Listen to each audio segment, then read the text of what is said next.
Dear students, in the last video lesson, we discussed the information relating to latitudes. So today I want to discuss with you all information relating to longitudes. Okay, first concept in this chapter, that is the meaning of longitudes. Okay, ರೇಖಾಂಶಗಳು ಅಂದ್ರೇನು? Okay, the imaginary lines drawn from North Pole to South Pole through the equator are called longitudes. ರೇಖಾಂಶಗಳು ಅಂತಂದ್ರೆ ಏನು ಅಂತಂದ್ರೆ these are also imaginary lines drawn from North Pole to South Pole through equator are called longitudes. Okay, ಉತ್ತರ ಧ್ರುವದಿಂದ ದಕ್ಷಿಣ ಧ್ರುವಕ್ಕೆ, this is the north pole and this is the south pole, ಕೆಳಗಿರ್ತಕ್ಕಂಥದ್ದು ದಕ್ಷಿಣ ಧ್ರುವ. ಉತ್ತರ ಧ್ರುವದಿಂದ ದಕ್ಷಿಣ ಧ್ರುವಕ್ಕೆ ಗೋಳದ ಮೇಲೆ ಅಥವಾ ಭೂಮಿಯ ಮೇಲೆ ಎಳೆದಿರ್ತಕ್ಕಂಥ ಕಾಲ್ಪನಿಕ ರೇಖೆಗಳನ್ನ ಏನಂತ ಕರೀತಾರೆ ಅಂತಂದ್ರೆ ರೇಖಾಂಶಗಳು ಅಂತಂದು ಕರೀತಾರೆ. ಅಕ್ಷಾಂಶಗಳನ್ನ ಪಶ್ಚಿಮದಿಂದ ಪೂರ್ವಕ್ಕೆ ಎಳೆಯಲಾಗಿತ್ತು. ಇಲ್ಲಿ ರೇಖಾಂಶಗಳನ್ನ ಏನ್ ಮಾಡ್ತಾರೆ ಅಂತಂದ್ರೆ ಉತ್ತರ ಧ್ರುವದಿಂದ ದಕ್ಷಿಣ ಧ್ರುವಕ್ಕೆ ಏನ್ ಮಾಡ್ತಾರಪ್ಪ ಅಂತಂದ್ರೆ ಎಳಿತಾರೆ ಅಂತಕ್ಕಂಥದ್ದು. Okay, these are the longitudes. Okay, here all lines of longitude are equal length. Okay, ಎಲ್ಲ ರೇಖಾಂಶಗಳು ಅಂತಕ್ಕಂಥವು ಸಮಾಂತರವಾಗಿರ್ತಕ್ಕಂಥ ಉದ್ದವನ್ನು ಹೊಂದಿರ್ತವೆ, ಅಂದರೆ ಒಂದೇ ಉದ್ದವನ್ನು ಹೊಂದಿರ್ತವೆ. On the globe the lines of longitudes look like a series of semi circle. Okay, ಗ್ಲೋಬದ ಮೇಲೆ ರೇಖಾಂಶಗಳು ಅಂತಕ್ಕಂಥವು ನೋಡಲಿಕ್ಕೆ ಹೆಂಗೆ ಕಂಡು ಬರ್ತವೆ ಅಂತಂದರೆ ಸೆಮಿ ಸರ್ಕಲ್ಸ್ಗಳ ರೂಪದೊಳಗೆ ಕಂಡು ಬರ್ತವೆ. Okay, here 0 degree longitude that passes through Greenwich of London is called as a prime meridian. Okay, this is the 0 degree prime meridian.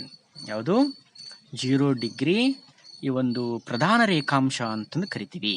ಆ ಪ್ರಧಾನ ರೇಖಾಂಶ ಎಲ್ಲಿ ಹಾದು ಹೋಗ್ತದೆ ಅಂತಂದ್ರೆ ಲಂಡನ್ ದೇಶದ ಅಥವಾ ಲಂಡನ್ ನಗರದ ಗ್ರೀನ್ವಿಚ್ ಅಂತಕ್ಕಂಥ ಒಂದು ಪ್ರದೇಶದ ಮೇಲೆ ಹಾದು ಹೋಗ್ತದೆ. Okay, see 0 degree longitude that passes through Greenwich of London is called as a prime meridian, ಪ್ರಧಾನ ರೇಖಾಂಶ. ಹೆಂಗಲ್ಲಿ ನಾವು ಅಕ್ಷಾಂಶಗಳಲ್ಲಿ 0 degree ಅಕ್ಷಾಂಶವನ್ನು ಗ್ರೇಟ್ ಸರ್ಕಲ್ ಅಂತಂದು ಕರೆದಿದ್ವು, ಇಕ್ವೆಟಾರ್ ಅಂತಂದು ಕರೆದಿದ್ವು, ಅದೇ ರೀತಿ ಇಲ್ಲಿ 0 degree is the prime meridian longitude.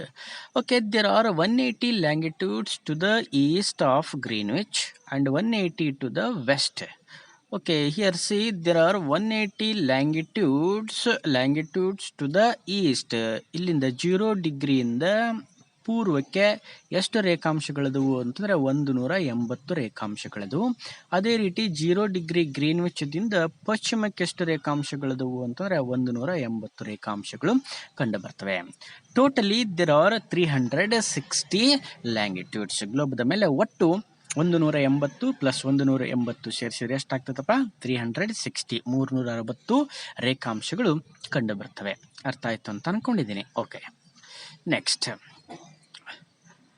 the distance between two consecutive longitudes decrease gradually with the distance from the equator because all the longitudes converge at two poles. The distance between two consecutive meridians on the equator is 111 kilometers. ಏನಿದು ಅಂತಂದ್ರೆ ಎರಡು ರೇಖಾಂಶಗಳ ನಡುವಿರ್ತಕ್ಕಂಥ ಅಂತರ. Okay, ಇಲ್ಲಿ 0 degree ಇದೆ. 0 ಡಿಗ್ರಿಯಿಂದ ಈ ರೇಖಾಂಶ, okay, first red line ಏನು ಕಂಡು ಬರ್ತದೆ, 0 ಡಿಗ್ರಿಯಿಂದ ಇಲ್ಲಿಗಿರ್ತಕ್ಕಂಥ ಒಂದು ಅಂತರ ಎಷ್ಟಪ್ಪ ಅಂತಂದ್ರೆ 111 ಕಿಲೋಮೀಟರ್. ನೆಕ್ಸ್ಟ್ ಇಲ್ಲಿಂದ ಇಲ್ಲಿಗಿರ್ತಕ್ಕಂಥ ಅಂತರ ಎಷ್ಟಪ್ಪ ಅಂತಂದ್ರೆ 111 ಕಿಲೋಮೀಟರ್. ಹಾಗೆ ಪ್ರತಿ ರೇಖಾಂಶದ ನಡುವಿರ್ತಕ್ಕಂಥ ಅಂತರ, ಒಂದು ರೇಖಾಂಶದಿಂದ ಮತ್ತೊಂದು ರೇಖಾಂಶದ ನಡುವಿರ್ತಕ್ಕಂಥ ಅಂತರ 0 ಡಿಗ್ರಿಯಿಂದ ಎಷ್ಟಪ್ಪ ಅಂತಂದ್ರೆ 111 kilometre. Okay, say longitude and time. Is there any definitive relations between longitude and time? Think.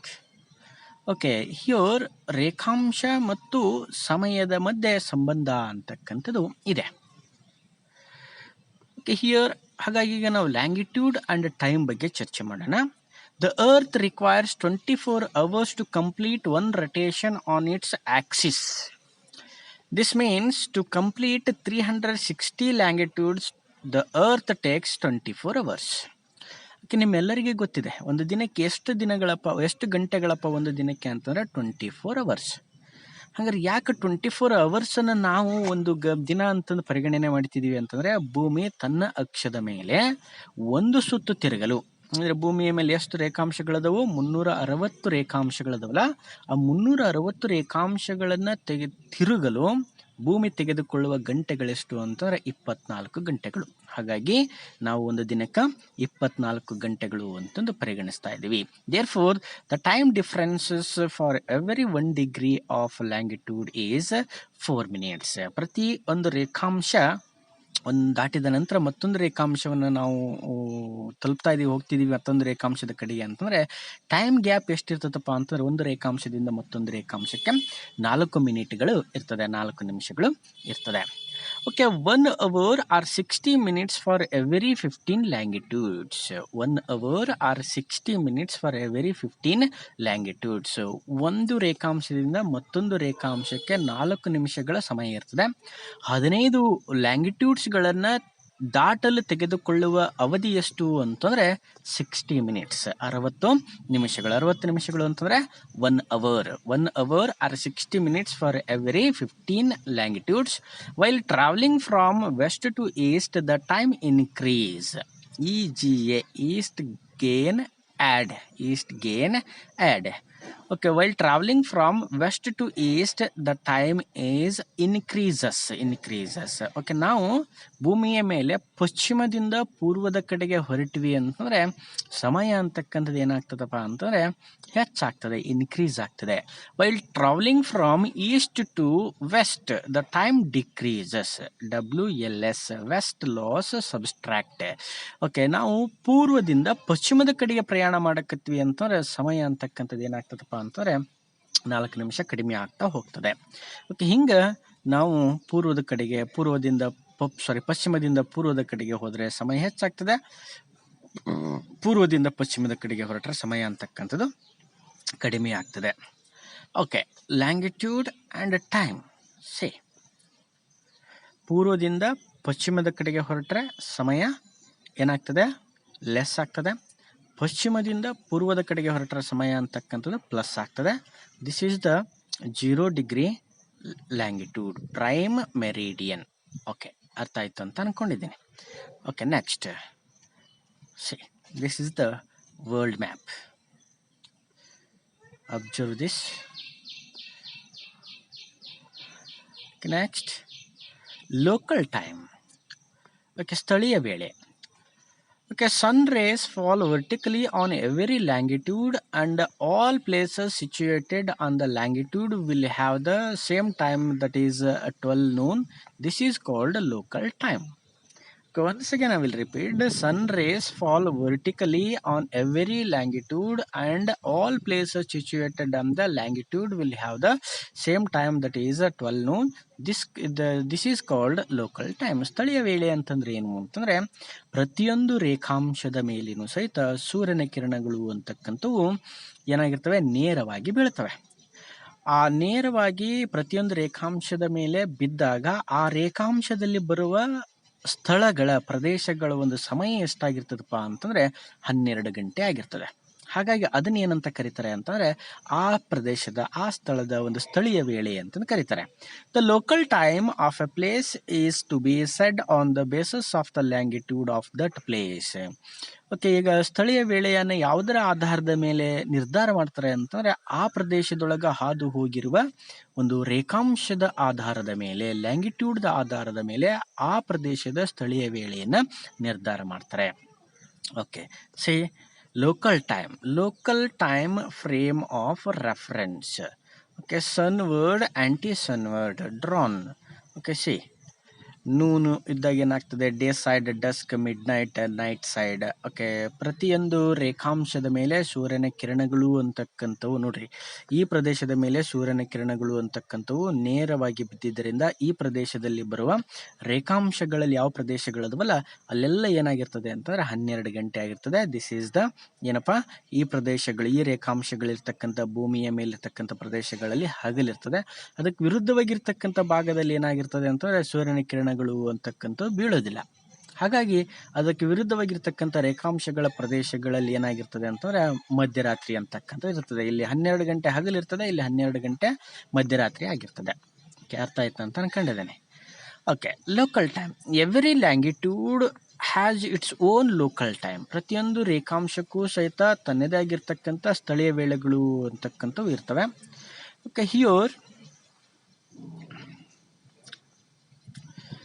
okay, longitude and time. Okay, here one information is there. Dear children, let us see a situation. There is a television center at Allahabad by name Swati channel.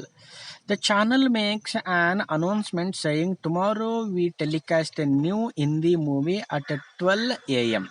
The people from east to west of India wish to watch that movie. Next day, the people of Guwahati or Assam switch on their televisions to Swati channel when the sun comes over their head. But instead of the movie, the program telecasting was different.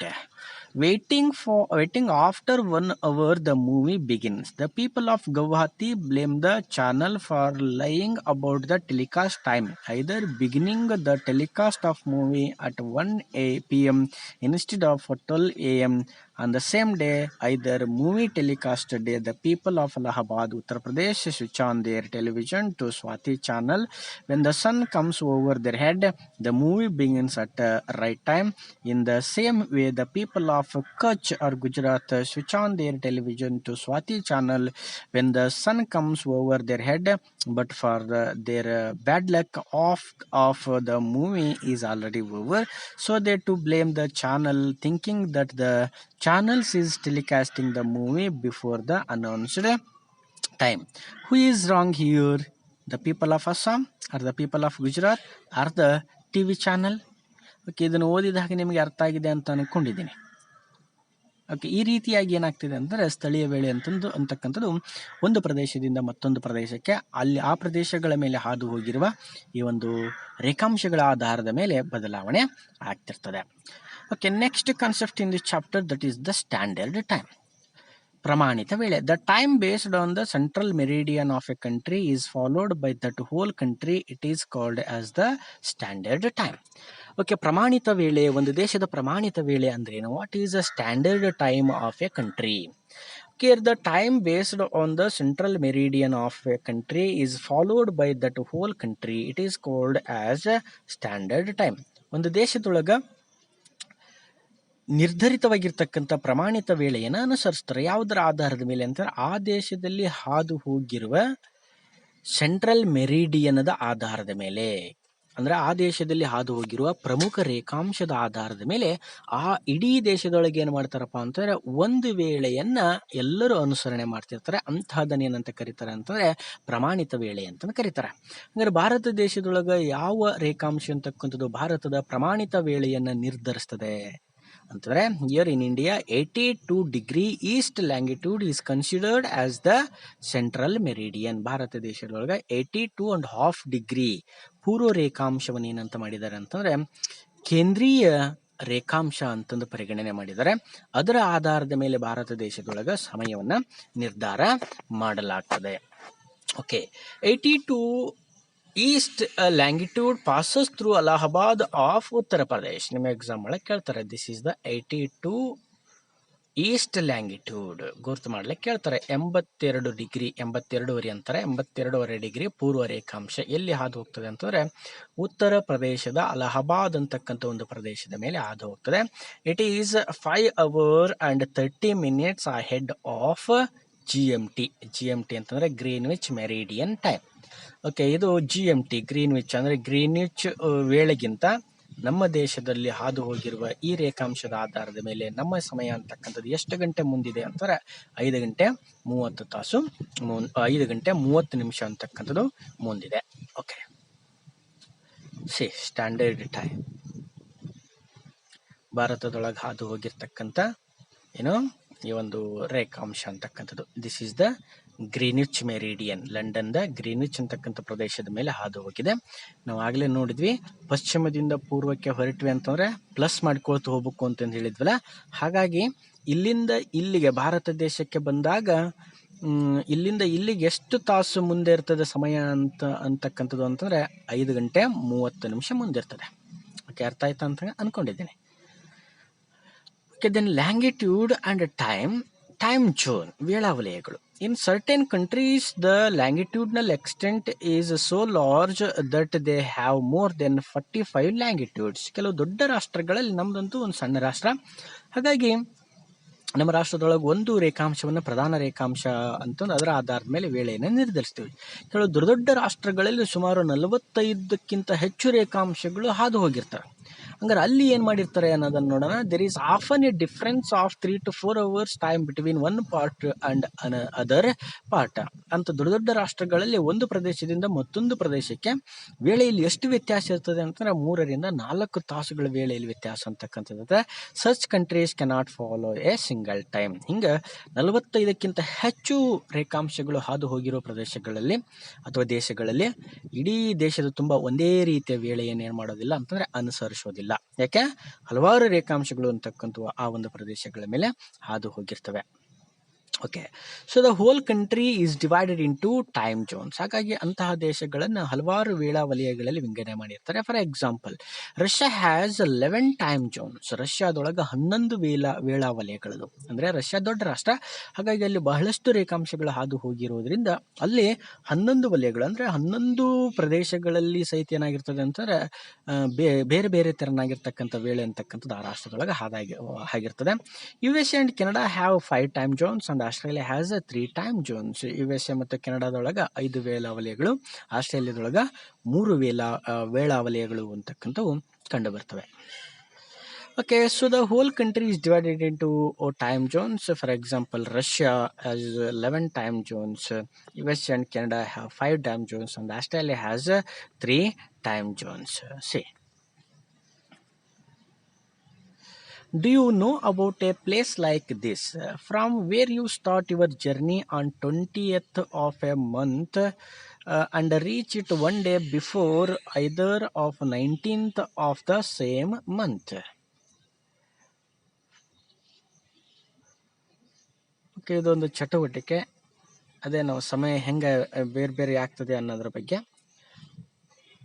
Next, from where the fishermen set off with their boats to catch fishes in sea on Friday and come with a boat full of fishes on Thursday. ಹಿಂಗೆ ವೇಳಾವಲಿಯ ದಿನ ಅಂತಕ್ಕಂಥದ್ದು ರೇಖಾಂಶಗಳ ಆಧಾರದ ಮೇಲೆ ಏನಾಗ್ತಿರ್ತದೆ ಅಂತಂದ್ರೆ ಬದಲಾಗ್ತಿರ್ತದೆ. From where A letter is posted on 15th February and it reaches the destination on 14th February on same year. ಹಿಂಗೆ ಬದಲಾವಣೆಗೆ ಒಳಪಡ್ತಿರ್ತದೆ. Okay, next concept in this chapter, that is the international dateline. 180-degree meridian, that is diametrically opposite to the 0-degree GMT, is accepted as international dateline, but this line makes short detours in order to avoid land masses, so that there should not be two dates in the same country or land mass. 180 degree ಅಂತಕ್ಕಂಥದ್ದು 0 degree ಏನಾಗಿದೆ ಅಂತಂದ್ರೆ ವಿರುದ್ಧವಾಗಿದೆ. ಅಂದರೆ ನೀರು 0 ಡಿಗ್ರಿಯಿಂದ next ನಾವು 180 ಡಿಗ್ರಿಗೆ ಹೋಗ್ತೀವಿ ಅಂತಕ್ಕಂಥದ್ದು. ಆ 180 ಡಿಗ್ರಿ ರೇಖಾಂಶವನ್ನು ಏನು ಮಾಡಿದ್ದಾರೆ ಅಂದರೆ ಅಂತಾರಾಷ್ಟ್ರೀಯ ದಿನಾಂಕ ರೇಖೆ ಅಂತಂದು ಕರಿತಿದ್ದಾರೆ. ಅಂತಾರಾಷ್ಟ್ರೀಯ ದಿನಾಂಕ ರೇಖೆಗೆ ಅನುಗುಣವಾಗಿ ಒಂದೇ ದೇಶದೊಳಗೆ 2 ದಿನಗಳು ಅಥವಾ 2 ಡೇಟ್ಗಳು ಅಂತಕ್ಕಂಥವು ಒಂದೇ ದಿನ ಬರಲಿಕ್ಕೆ ಸಾಧ್ಯ ಇಲ್ಲ ಅಂತಕ್ಕಂಥದ್ದು. Okay, when circumnavigating the world by a plane or ship, a new problem of time and date arose. The That line fixed to solve this problem is known as international date line. Okay, ನಾವು ಪ್ರಪಂಚವನ್ನು ಪರ್ಯಟನೆ ಮಾಡ್ತಾ ಹೊರಟಿವಿ ಅಂತಂದರೆ ಸಮಯ ಮತ್ತು ದಿನದೊಳಗೆ ಏನಾಗ್ತದೆ ಅಂತಂದರೆ ವ್ಯತ್ಯಾಸ ಅಂತಕ್ಕಂಥದ್ದು ಕಂಡು ಬಂತು. ಹಾಗಾಗಿ ಅದನ್ನು ಗುರುತು ಹಿಡಿಲಿಕ್ಕಾಗಿ ಅಂತಾರಾಷ್ಟ್ರೀಯ ದಿನಾಂಕ ರೇಖೆಯನ್ನು ಏನು ಮಾಡಿದಾರಪ್ಪ ಅಂತಂದರೆ ಇಲ್ಲಿ ನಿಗದಿಪಡಿಸಿದ್ದಾರೆ. This international date line are 180 degree is opposite to GMT 0 degree. The passengers crossing this line by ship or aeroplane have to change date and a day. 0 ಡಿಗ್ರಿಯಿಂದ ನಾವು 180 ಡಿಗ್ರಿಗೆ ಅವರಿಗೆ ಹೋಗಿ ಅಲ್ಲಿ ಅದನ್ನು ಕ್ರಾಸ್ ಮಾಡಿದ್ವಿ ಅಂತಂದರೆ ಪ್ಲೇನ್ ಮುಖಾಂತರ ಅಥವಾ ಹಡಗುಗಳ ಮುಖಾಂತರ ಹೋಗಿ 180 ಡಿಗ್ರಿ ರೇಖಾಂಶವನ್ನು ದಾಟಿದ್ವಿ ಅಂತಂದರೆ ಅಲ್ಲಿ ಸಮಯ ಮತ್ತು ದಿನನೂ ಏನಾಗ್ತದಪ್ಪ ಅಂತಂದರೆ ಬದಲಾವಣೆಗೊಳಪಡ್ತದೆ. While marking longitudes, it was important to mark 180 degree first because it was going to be the international date line, but this line was supposed to mark in uninhabited places, so it was decided to mark it in the Pacific Ocean. Opposite to this 0 degree longitude was marked, thus before 0 degree longitude 180 degree longitude was marked. Since there is no uninhabited area, Indian international date line was marked in zigzagged way. ನೋಡಿದ್ದೀರಿ ನೀವು ಇದು 180 degree ರೇಖಾಂಶ ಅಂತಕ್ಕಂಥದ್ದು. ಇದನ್ನು ಎಲ್ಲಿ ಗುರುತು ಮಾಡಿದ್ದಾರೆ ಅಂತಂದ್ರೆ ಜನವಸತಿ ಇಲ್ಲದೆ ಇರತಕ್ಕಂಥ ಪ್ರದೇಶಗಳಲ್ಲಿ ಗುರುತು ಮಾಡಿರ್ತಾರೆ. ಯಾಕೆ ಅಂತಂದರೆ ಆ ಒಂದು 0 ಡಿಗ್ರಿ 180 ಡಿಗ್ರಿ ರೇಖಾಂಶ ಅಂತಕ್ಕಂಥದ್ದು ಈ ಒಂದು ಜನವಸತಿ ಇದ್ದ ಪ್ರದೇಶಗಳ ಮೇಲೆ ಮಾರ್ಕ್ ಮಾಡೋದ್ರಿಂದ ಅಲ್ಲಿರ್ತಕ್ಕಂಥ ಜನರಿಗೆ ಪ್ರದೇಶಗಳು ಅಂತಕ್ಕಂಥವು ವಾಸವಾಗಲಿಕ್ಕೆ ಯೋಗ್ಯವಾಗಿರೋದಿಲ್ಲ. ಹಾಗಾಗಿ ಜನವಸತಿ ಇಲ್ಲದೆ ಇರತಕ್ಕಂಥ ಪ್ರದೇಶಗಳಲ್ಲಿ ಏನು ಮಾಡ್ತಾರಪ್ಪ ಅಂತಂದರೆ ಅಂತಾರಾಷ್ಟ್ರೀಯ ದಿನಾಂಕ ರೇಖೆಯನ್ನು ಗುರುತಿಸ್ತಾರೆ. Okay, any ship crossing this is information. Any ship crossing this line from west Asia to north America to east earns a day. ವೆಸ್ಟ್ದಿಂದ ಈಸ್ಟ್ಗೆ ನಾವು ಹೊಂಟಿವಿ ಅಂತಂದ್ರೆ ಒಂದು ದಿನ ಹೆಚ್ಚಾಗ್ತದೆ. If it is Monday in Asia, it is Sunday in America. Sunday in America. ನೋಡ್ರಿ, Asia ಖಂಡದಿಂದ ನಾವು ಅಮೇರಿಕಾ ಖಂಡಕ್ಕೆ ಪ್ರಯಾಣ ಮಾಡಿದ್ವಿ ಅಂತಂದರೆ ಏಷ್ಯಾ ಖಂಡದೊಳಗೆ ನಾವು ಪ್ರಯಾಣ ಮಾಡುವಾಗ ಸೋಮವಾರ ಇತ್ತು ಅಂತಂದರೆ ಅಮೇರಿಕಕ್ಕೆ ಹೋಗಿ ತಲುಪಿದಾಗ ನಾವು ಏನಾಗ್ತದೆ ಅದೇ ದಿನ ಸಂಡೇ ಆಗಿರ್ತದೆ. Any ship crossing this line from east to west loses a day. North America to Asia. If it is Sunday in America, it is Monday in Asia. ಅದೇ ರೀತಿಯಾಗಿ ಪೂರ್ವದಿಂದ ಪಶ್ಚಿಮದ ಕಡೆಗೆ ನಾವು ಪ್ರಯಾಣ ಹೊರಟಿವಿ ಅಂತಂದರೆ ಅಂದರೆ ನಾರ್ತ್ ಅಮೇರಿಕಾದಿಂದ ಏಷ್ಯಾದ ಕಡೆಗೆ ಪ್ರಯಾಣ ಹೊರಟಿವಿ ಅಂತಂದರೆ ಒಂದು ದಿನ ಅಂತಕ್ಕಂಥದ್ದು ಏನಾಗ್ತದೆ ಕಡಿಮೆ ಆಗ್ತದೆ. If it is Sunday in America, ಅಮೇರಿಕಾದೊಳಗೆ ಸಂಡೇ ಇತ್ತು ಅಂತಂದರೆ ಅದೇ ದಿನ ಏಷ್ಯಾದೊಳಗೆ ಏನಾಗಿರ್ತದೆ ಅಂತಂದರೆ ಮಂಡೇ ಆಗಿರ್ತದೆ. Okay, this is the information relating to what international date line.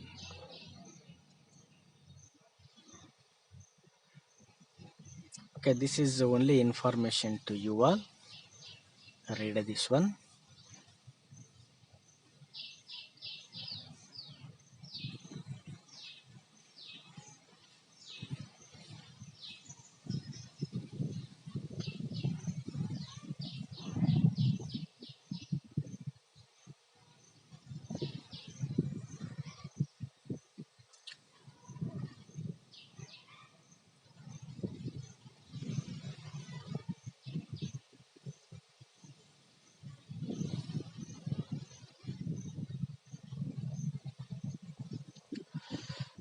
Okay, thank you dear students. ಇಲ್ಲಿಗೆ ಈ ಅಧ್ಯಾಯ ಅಂತಕ್ಕಂಥದ್ದು ಮುಗಿತದೆ. ಎಲ್ಲರಿಗೂ ಈ ಅಧ್ಯಾಯ ಅರ್ಥ ಆಗಿದೆ ಅಂತ ಅಂದ್ಕೊಂಡಿದ್ದೀನಿ. In the next class I will continue the other chapters in our social science. Thank you once again.